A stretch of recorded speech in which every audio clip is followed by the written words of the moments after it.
సంగారెడ్డి జిల్లా కేంద్రంలో BRS party జిల్లా అధ్యక్షులు ఎమ్మెల్యే చింతా ప్రభాకర్ ఆధ్వర్యంలో తెలంగాణ రాష్ట్ర ఆవిర్భావ దశాబ్ది ఉత్సవాలు మరియు మాజీ మంత్రి సిద్దిపేట ఎమ్మెల్యే హరీష్ రావు పుట్టినరోజు సంబరాలు వైభవంగా నిర్వహించారు. ఎమ్మెల్యే చింతా ప్రభాకర్ ఆధ్వర్యంలో జరిగిన కార్యక్రమంలో ఎమ్మెల్యేలు మైపాల్ రెడ్డి, మాణిక్రావు, జడ్పీ చైర్మన్ మంజుశ్రీ జైపాల్ రెడ్డి, మాజీ ఎమ్మెల్యేలు Kranthikiran, Bhupal Reddy, DCCB vice chairman Patnam Manikyam మరియు బీఆర్ఎస్ ప్రజాప్రతినిధులు, నాయకులు, కార్యకర్తలు పాల్గొన్నారు.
కేసీఆర్ గారి నాయకత్వం, జై తెలంగాణ.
Kimbai.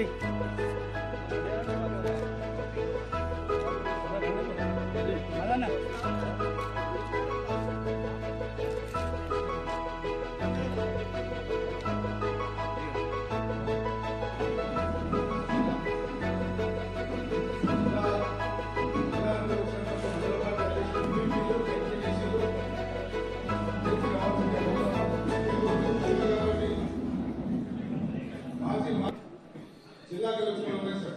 పేరు ఐడియా లేదు, అన్ని మండలాల అధ్యక్షులు, పార్టీ అధ్యక్షులు ఉంటే వేరే కాన్స్టిట్యూషన్ సార్ జిల్లా సంబంధించిన అధ్యక్షులు అదేవిధంగా ఎంపీ రెడ్డి కూడా ముఖ్యమైన వేరే సమితి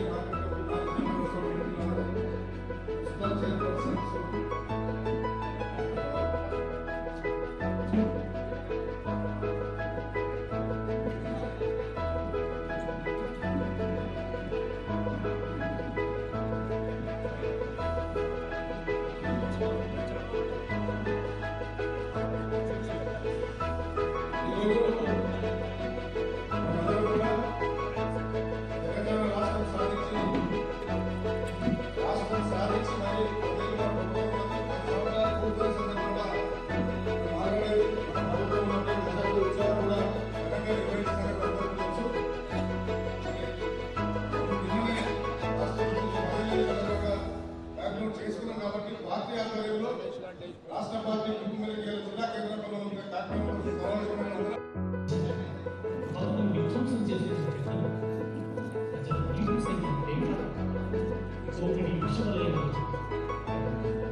కృతజ్ఞతలు తెలియజేస్తూ ఈరోజు ఇప్పుడు మన ప్రియతమ నాయకులు హరీష్ అన్న గారి జన్మదినోత్సవ సందర్భంగా మన గౌరవ పెద్దలచే మరి కేక్ కటింగ్ కార్యక్రమం జరుగుతూ ఉంది.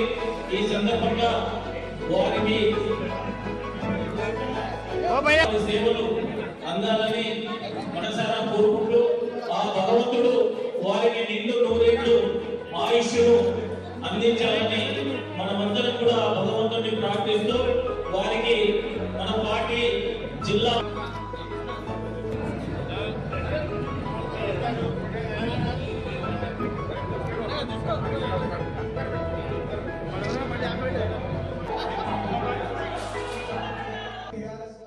ప్రతి ఒక్కరు కూడా ఛాలెంజింగ్ తోటి తెల్లారితేనే మళ్ళీ ఎలక్షన్స్ ఉన్నాయి.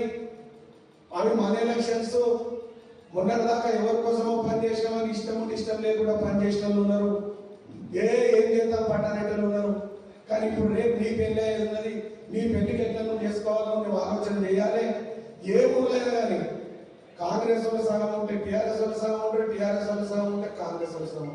అక్కడ 100 ఓట్లు లేకుంటే ఇక్కడ 100 ఓట్లు లేకుంటే ఇక్కడ ఎక్కుంటే అక్కడ ఎక్కుంటే ఎవరి కోసం లేకుండా మన కోసం మనమన్నా ఏ గ్రామంలో ఉన్నటువంటి వాళ్ళ నాయకులు ఆ వాళ్ళ గ్రామాల ఛాలెంజింగ్ తీసుకొని మన పార్టీ ప్రతిష్టను కాపాడుకోవడానికి తర్వాత వెళ్తే మనకు మనం నిలదొక్కుకోవడానికి మనం కష్టం చేయాల్సినటువంటి సమయం ఆసన్నమైంది. హామీలు ఏవైతే నిలబెట్టుకోలేదనే విషయాన్ని కూడా మనం ప్రతి ఒక్కరికి చెప్పాలి. ప్రజలకు తెలుసని చెప్పి మనం గమనించుకోకూడదు. కార్యకర్తలుగా మనం పనులు చేయాలి, చెప్పాలి. మరి ప్రజలకు కాంగ్రెస్ పార్టీ సంక్షేమ పథకాల విషయంలో కానీ రైతులకు చేయాల్సిన ఇవ్వాల్సిన పథకాలన్నీ కూడా సక్రమంగా ఇస్తలేదు కాబట్టి, కరెంటు సరిగ్గా ఇస్తలేదు కాబట్టి, మనం పెట్టిన మిషన్ భగీరథ నీళ్లు కూడా సప్లై చేయలేని పరిస్థితి ఉన్నారు కాబట్టి ఇవన్నీ కూడా మనం ప్రజల దృష్టికి తీసుకెళ్లి మరి మన పార్టీని బలోపేతం చేసే కొరకు మీరు కార్యకర్తలే పార్టీకి పట్టుకోవాలి కాబట్టి మీరందరూ కూడా కష్టపడి పనిచేసి పార్టీని బలోపేతం చేయాలని చెప్పేసి మీ అందరికీ విజ్ఞప్తి చేస్తూ నాకు అవకాశం ఇచ్చిన పెద్దలు ప్రభాకరన్ గారికి ధన్యవాదాలు తెలుపుతూ సెలవు తీసుకున్నాను. మన పార్టీ అధికారం లేదని చెప్పు, మనం ఓడిపోయినామని చెప్పు, ఎక్కడ కూడా నిరాశ చెందకుండా తప్పకుండా కేసీఆర్ గారి నాయకత్వంలో మళ్ళీ పోరాటం చేయాలి. గత 10 ఏళ్ల కాలంలో కేసీఆర్ గారు ఏదైతే అమలు చేసిందో వాటిని మనం ఓటర్ రూపంలో బీఆర్ఎస్ పార్టీకి అనుగుణంగా చేసుకోవాల్సిన అవసరం ఉన్నది. మన ఎలక్షన్ జరిగి చాలా బ్రహ్మాండంగా పనిచేశారు. మేము చూసాం, చాలా నియోజకవర్గాలు చూసాం. ఎమ్మెల్యే ఎలక్షన్ కంటే కూడా చాలా బాగా దానికి కట్టుబడి ఉండాల్సిందే. తప్పకుండా దానికి అనుగుణంగానే మనందరం భవిష్యత్ కార్యక్రమం నిర్ణయించుకుందామని చెప్పి నేను మీ అందరికీ తెలియజేసుకుంటూ ఈ రోజు పార్టీ కార్యాలయంలో జెండావిష్కరణ కార్యక్రమం చేసేందుకు, ఈ కార్యక్రమంలో పాల్గొన్నందుకు నేను కూడా ధన్యవాదాలు తెలియజేసుకుంటూ ఇక్కడ పాల్గొన్న ప్రతి నాయకుడికి కార్యకర్తలందరికీ కూడా నేను అభినందన తెలియజేసుకుంటున్నాను. జై తెలంగాణ. తెలంగాణ రాకుంటే మరి యొక్క రేవంత్ రెడ్డి సీఎం అయ్యేవాడా? మనం తెచ్చినందుకే కదా ఆయన వచ్చింది, మన వల్లే కదా వచ్చింది. కాబట్టి ఒకసారి ఆలోచించాలి. ఆయన అన్ని కూడా అబద్ధాలు చెప్తా ఉన్నాడు. అన్ని కూడా చేసి అన్ని కూడా గుడిని కొట్టించి వారికి అడ్డం కట్టారు. కాబట్టి మీరు అందరూ కూడా గట్టిగా మరి మీరు నిలబడి మరి ఎన్నోసార్లు మీ అందరూ తెలుసు, ఎన్నోసార్లు మన మాజీ ఎమ్మెల్యేలు కానీ మాజీ మినిస్టర్ కానీ మరి అంటే రిజైన్ చేసి మళ్ళీ నిలబడి ఎన్నోసార్లు చేశారు. కాబట్టి మరి అందరూ కూడా గట్టిగా నిలబడితేనే తప్పకుండా మన తెలంగాణ అభివృద్ధి చేస్తున్నారు. మరి ముఖ్యంగా మీరు ఆలోచించాలి, ఎన్నైతే సంక్షేమ ఫలాలు కానీ అభివృద్ధి కానీ మన తెలంగాణ వచ్చిన తర్వాతనే అభివృద్ధి జరిగింది. కాబట్టి మరి ముఖ్యంగా ఇంకో విషయం చెప్తా తెలియజేస్తాము. ఎందుకంటే మన ప్రాంతంలో అపార్ట్మెంట్ కల్చర్స్ వచ్చినాయి, విల్లాస్ వచ్చినాయి, ప్రొఫెసర్స్ వచ్చారు, ఆర్మీలు వచ్చారు, కలెక్టర్లు, ఐఏఎస్లు, ఐపీఎస్లు, ఇంజనీర్లు, డాక్టర్స్ మన దగ్గర జాబ్ చేసుకుని హైదరాబాద్ ఉండేవారు. ఈరోజు మన ప్రాంతంలో నివసిస్తూ ఉన్నారు. మన ప్రాంతంలో ఉన్న భార్య పిల్లలతో వాళ్ళు ఉంటా ఉన్నారు. ఈరోజు ఆ విధంగా అభివృద్ధికి ఎక్కడికెక్కడో పోయింది మనకు.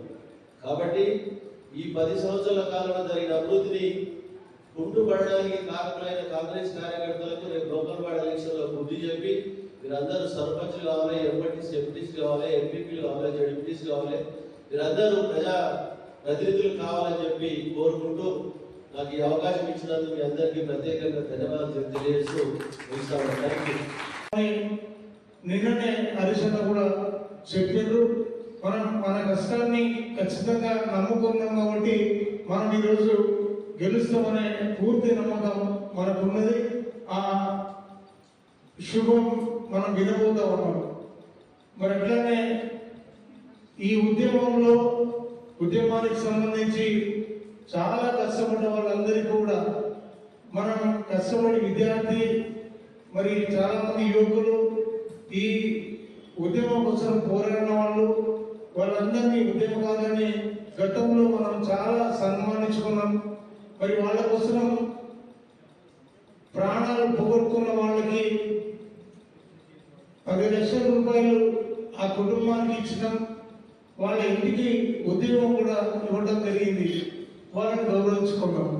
మరి అదే రకంగా ఈ ఉద్యమానికి సంబంధించి అన్ని రకాలుగా, ఎందుకంటే మనం మన తెలంగాణ పత్రికలు కానీ తెలంగాణకు సంబంధించిన మీడియా ఎవరు లేకపోయినప్పటికీ ఈరోజు మన మీడియా మిత్రులు ప్రతిరోజు మనకు అన్ని రకాలుగా సహకరించి ఈరోజు మంచి ప్రజలందరూ కూడా గుర్తించుకున్నారు. మరి మనకి ఇంకా కూడా కేసీఆర్ గారు నిన్న మాట్లాడినప్పుడు ఆయన భరోసాలు ఇస్తూ మరి నేనున్నా మీకోసం అని చెప్పి ఇప్పుడు రాబోతున్నటువంటి స్థానిక సంస్థల ఎన్నికలకు సంబంధించి కూడా హరీష్ అన్న చాలా సందర్భాల్లో మరి అన్ని రకాలుగా మనకు భరోసాలు ఇస్తూ నేనుంటా మంచి చెడు కొన్నింటికి అని చెప్పి వారు చెప్పడం కూడా జరిగింది. ప్రజలు మన కాంగ్రెస్ వాళ్ళలో ఎందుకు, ఎందుకంటే గతాన్ని మర్చిపోయిన వాళ్ళు కనుక మళ్ళీ కాంగ్రెస్ ప్రభుత్వాన్ని తీసుకొచ్చింది. ఆ పొరపాటు మళ్ళీ జరగకుండా లోకల్ పార్టీస్లో మన పార్టీని బలోపేతం చేసి మన రాష్ట్రాన్ని ఈ 60 సంవత్సరాల నుండి అప్పటి చెన్నారెడ్డి నుండి ఇప్పటి జయశంకర్ మన కేసీఆర్ గారి వరకు రాష్ట్రం కోసం పోరాడిన ప్రతి వ్యక్తిని మనం గౌరవించుకుంటూ మన రాష్ట్రాన్ని అభివృద్ధి వైపే తీసుకెళ్లే నాయకుల్ని మనం ముందుకు తీసుకోవాలి, వాళ్ళని గెలిపించుకోవాలనే ఆలోచనతో ఉండి మన బీఆర్ఎస్ పార్టీని బలోపేతం చేయండి.